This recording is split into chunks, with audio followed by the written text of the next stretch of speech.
if you have that feeling that you want to give back in whatever skills that you have and experience, and that's a good start for something. Just really quickly, I think we have to. I know you said something on Facebook, but can you again say how we met and why you're doing what you're doing, etc. Yeah, hi, I'm Anas Amdan from Bantu Heroes. We are an NGO based in Sabah, found in 2021 during the pandemic, and with the help of Dr. Hartini, we are focused on two things mainly: food security and also community development, especially in arts. Because I'm actually a music producer by profession, and I also own a cafe in Kota Kinabalu, and now as we progress with Bantu Heroes, at first we started as a food basket program with Dr. Hartini under the National Recovery Council, and that's where we learn.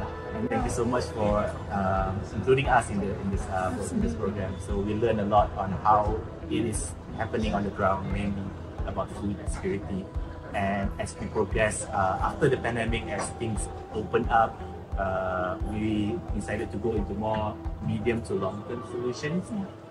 So apart from the food basket program, we now are doing urban farming for the underprivileged community. So we provide urban farming at Tanjung Aru Marine Ecosystem Center, and we also conduct classes for schools and students to come and learn about urban farming.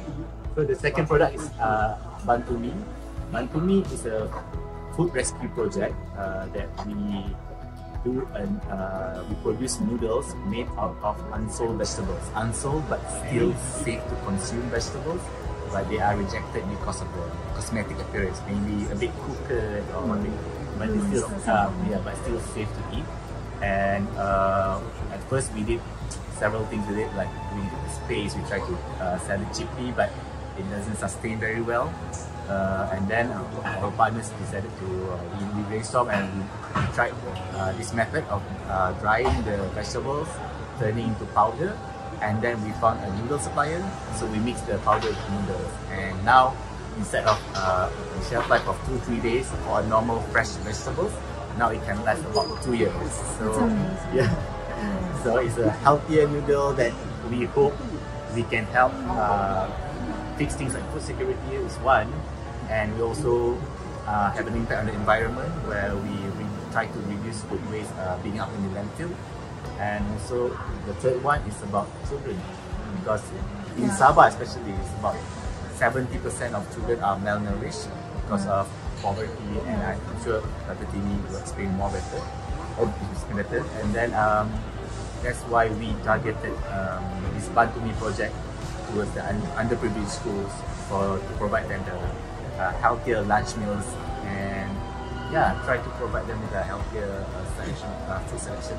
Okay, so for the third one is we under our Bantu Heroes project, we have a brand called Suara Bayu.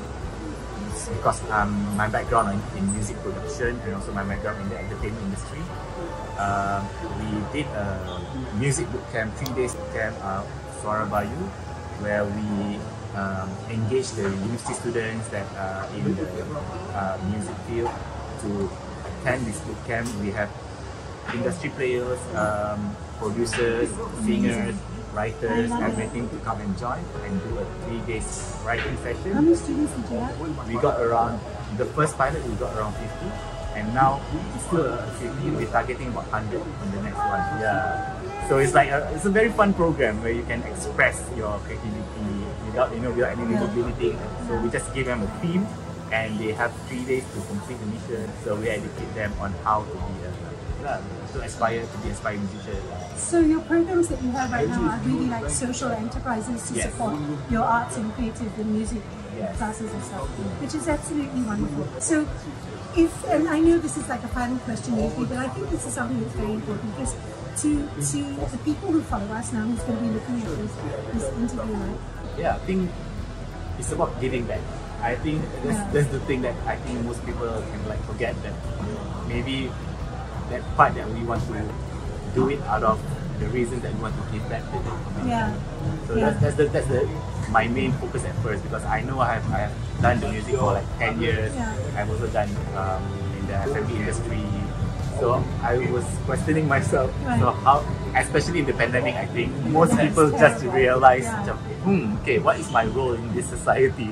So you see, like, in the pandemic, it tested us a lot. Like, what do we do? So I did my song. I did a song during the pandemic to help encourage people to be more positive.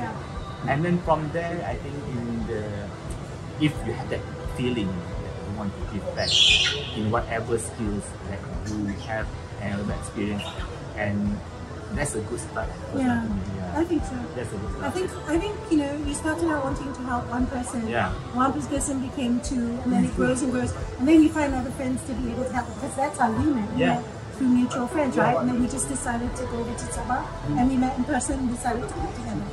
But I think that's how ideas grow, and that's how programs grow. And don't be fake to us, because at first I meet Dr. Tina, when I read the profile of you, I was like, whoa, rubbish.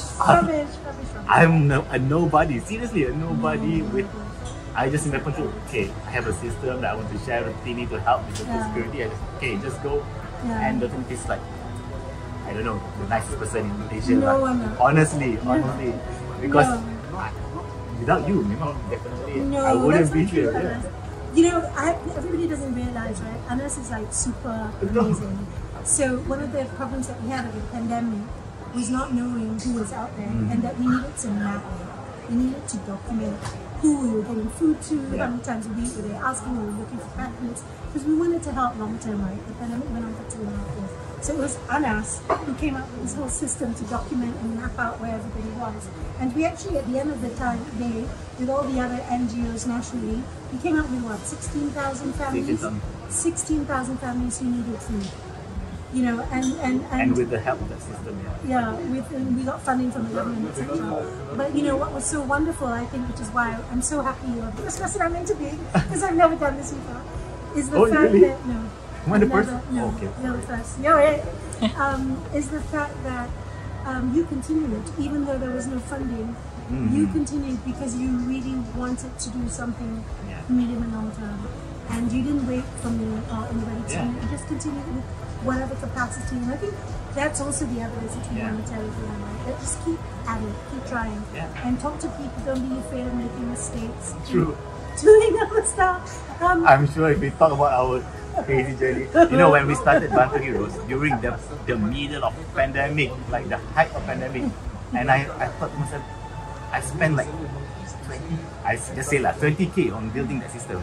And when I think, why did I do it? Well, people are saving, but I think, I want to help people, and I want to build this system. But also because you had young children, like but I was thinking to myself, now, I wouldn't do that. You know, like, it's very risky, lah. I mean, very risky. I wouldn't like say, you know, at this level. Sorry, but somehow, you know, along the way, when we learn how to do it, and we know how to sustain it, and it felt good. You know, because for me, Bantu is like it's like combining my creative and also my business side also as well. So we learn a lot, how to give back to people, and giving feels good. I think personally, giving feels good, but I think giving, it becomes a blessing when there's impact and you're not expecting anything in return. You just want to do it, like you just want to help. Do you find it hard to explain to people that just do it out of giving? They're like, they think I'm a saint, and I'm like, I am not.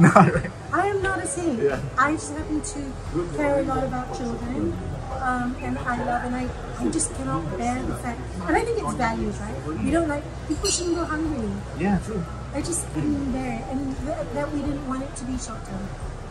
So I think that's really it. But just to wrap up really quickly, we're actually going to be meeting Anas and everybody else in Sabah who works on social entrepreneurship at the beginning, first week of January, I think, the 7th. So we're going to see Anas again, and we're going to interview this, and you're going to be more like-minded people, and hope that along the journey you can be inspired by and see what it is we're doing, and that Malaysians are finding ways to help others, whether it's food security or access to health, because it's all related with child malnutrition, etc. And see what we can all do. So you please stay tuned and follow the journey, and we will talk to you soon. Bye bye.